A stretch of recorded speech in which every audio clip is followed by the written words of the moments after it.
So the setup mode in faceshift 1.2 allows you to check the data quality of your 3D sensor. So what you do is you can look at the depth stream as it's coming from the sensor, and you can check all of the quality measures. So first of all, you can look at the depth map, you can look at how many holes do I have. If am I too close, then you get a lot of holes, for example, but you don't want to go too far away because then you have low quality. So you want to be about 50 to 60 centimeters, for example. You can look at the video data in terms of, are the lighting conditions good? You want to have diffuse lighting, you don't want to have very strong highlights, for example. And typically you also look at the geometry, the surface, and the color, or just the surface. So you can really see the geometry of the face, how good the quality is of the captured geometry.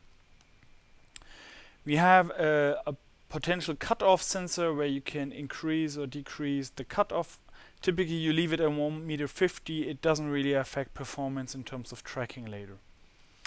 Now the faceshift 1.2 now properly supports the PrimeSense Carmine 109 sensor through the OpenNI 2 drivers, and that's what you get here as additional setup mode for the sensor.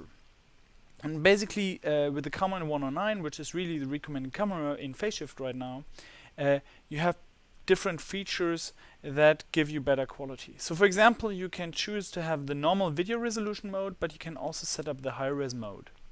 What it will change is that it will get a high resolution image with a smaller viewing angle. So if I just look at here, so the depth map still has the same viewing angle as before, but the video image, if I just look again, the video is actually much smaller. But the part that is being seen is of higher quality, and that, for example, is very important for getting good eye tracking. Then we have the option to enable and disable auto exposure.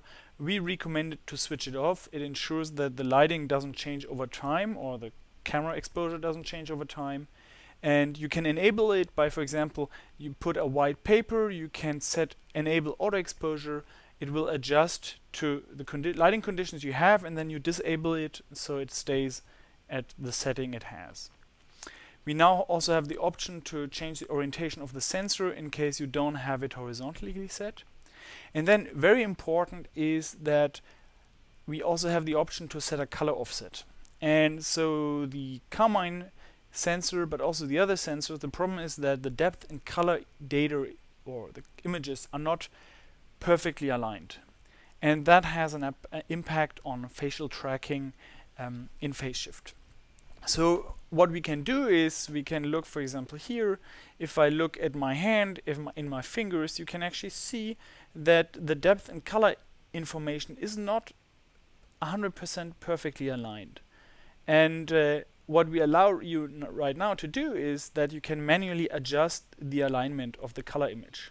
So for example, I can change here the offset of the color image with respect to the depth image.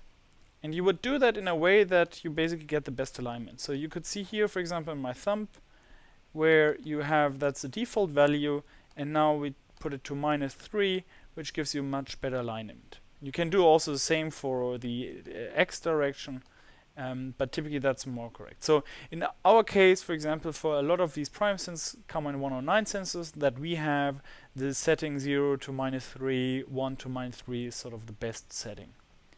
But keep in mind, set this up, it really makes a big difference, again, for example, for the reconstructed 3D model in training, and also for eye gaze tracking later in tracking. Alright, so we have the camera set up, and we can now continue with the other parts in faceshift.